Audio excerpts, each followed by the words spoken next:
What's the deal, Hoodlum Gang? Welcome back to my channel. I'm your boy Hoodie from the Hood, aka your friend from that big old, you know the rest. Hey, today we gonna get into it. Pranksters, studio gangsters, busters. Now, I already did a video called Studio Gangsters, but this is kind of like a part two where I'm gonna further elaborate on that type of shit. Now, you got a lot of people from all across the world, different cities, different states, that they rap. Now, there's a small percentage of them that's actually doing the shit that they proclaim to be doing, and a lot of them is fabricating shit. They may be putting extras on it, you know what I mean? Or a lot of them rap about stuff that they seen, whether they homies did it or whatever the fuck. It's not really necessarily them. They didn't probably participate, and if they did, it was a limited participation. It wasn't to full capacity. You may have been there, and somebody rolled by, and your homie got cracking on the car, and then you were putting your rap. Ops try to slide through, we airing nigga shit out, but it's like, bro, you didn't even do that though. But that's what niggas do. This is what I mean by putting extras on shit. Like that kind of happened, but you will have the average consumer of hip-hop, which is not a street nigga, that don't know the difference, and they really be thinking that motherfuckers is on demon time and all this crazy ass shit, and these niggas they be busters. A lot of them be busters. Now as far as rapping and dissing, that's very popular now. No matter what some of y'all think, I know Chicago may have brought it back and made it popular within the last 10 years, but dissing has always been around, just from rap in general. But as far as street shit, you could go back to Banging on Wax, and even prior to that, they had the True Blue tape, the niggas off the street, with Kiki Loco and them from Harlem and East Coast and all that. That actually came out before Banging on Wax. There's an interview with Red Rum. He says that I think during the 92 riots, he was walking back home or something. He seen the blue tape on the ground. He picked it up, started reading the cover, and that's what gave him the idea. That's what he said. So they let you know that they wasn't the first to do that. They may have been the biggest, and that's because they had people on both sides doing it, and the True Blue tape was just all Crips. But it's made a resurgence in California within the last, I don't know, last couple years. And it's always been there as far as underground music, but as far as like niggas making videos and being disrespectful, that's what I mean by making a resurgence. And it's so popular because it gets you more views. Whether it's for the bitches, whatever niggas is doing it for, you doing it for the wrong reasons, homie. And it catches up to people when they go to jail. If you're not really living like that, if you're not with all the shenanigans, you should probably stop doing that, because this is how niggas get exposed. Now, being a real street nigga, when you see this type of shit and you see certain individuals, you already know it's a matter of time before they whole car get pulled. You already know that eventually niggas gonna run into them, and they gonna prove that they are not who they say that they are. It happens in jail is different. Word of mouth is gonna spread and all that, but on the streets it's easier to mark a nigga out. Well, let me take that back. It's not easier because everybody got a gun. But when you do catch a nigga, all you gotta do is pull out your phone. I don't condone doing shit like that, but niggas do shit like that. They pull out their phone, they record it, they post it, so the whole world could see it. Now in jail it's a little different, especially jail, not prison. Because niggas is able to wiggle more in prison.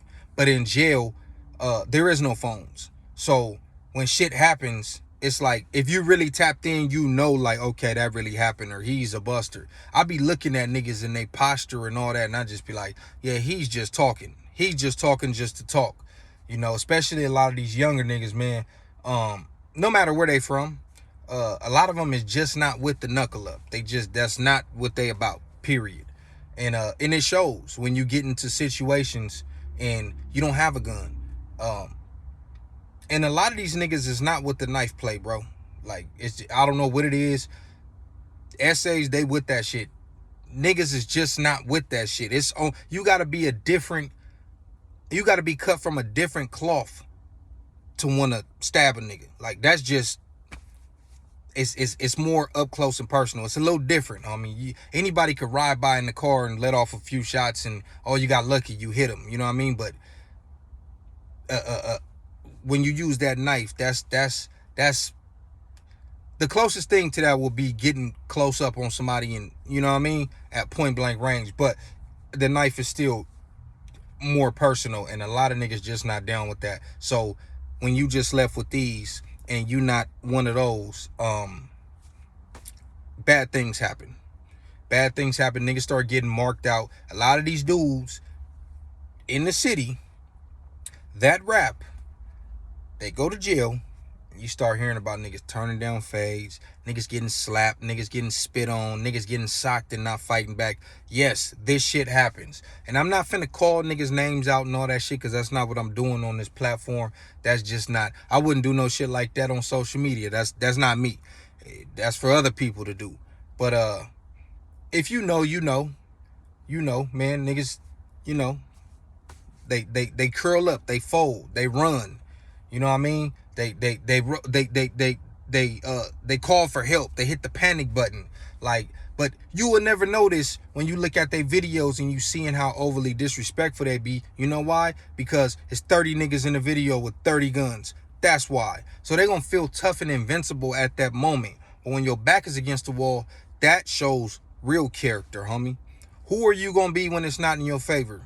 And like I said, that's on both sides. But right here in San Diego, this ain't no diss. You already know who's used to being the majority, who's used to not being up against it. Because any module they go into, any court tank, they got a gang of homies. So we already know a lot of niggas is gonna fold, because that they're not used to that. They're not used to that type of pressure. You know, when you get upstate, that's when the numbers change a little bit. Even though you got a lot of segregation within, you know, different movements, but for the most part, every yard that I ever hit, it's gonna be a majority Crip yard. And I see some of these same dudes that be turned up in our backyard when they deep, when they get to the pen, all of a sudden it's all San Diego. It's 619. No. We not doing that. I'm not one of them niggas. I don't give a fuck about none of that. Period, homie. Because you niggas don't be on that shit when we in our backyard and y'all got the numbers and we don't. When we get upstate and it's all them LA niggas and Bay niggas and sacked, and all of a sudden it's, oh, we on some Dago shit. Nah, nigga, fuck that. Cut that shit out. We don't roll like that. Keep that same energy. And all you niggas that's dissing is gonna catch up to you, homie. And we gonna see. We gonna see who fold and who stands strong. And I don't care if you get beat up. Like, that don't mean nothing. You get beat up, homie, but you stand on what you believe in, homie. You's a real one to me. But if you tuck your tail and just blatantly run, or just turn down fades and just, man, stop it. But like I said, I'm a little older, 33 years old, so I'm not finna be on here calling niggas out and putting people on blast. I know controversy is a hot topic in itself, but that ain't me, homie. You could go to another channel for all that. But yeah, what y'all think about it, man? Do y'all go through the same thing? Do y'all know what I'm talking about? Am I out of my mind? Whatever, homie. Let me know in the comments, man. Hoodie from the hood.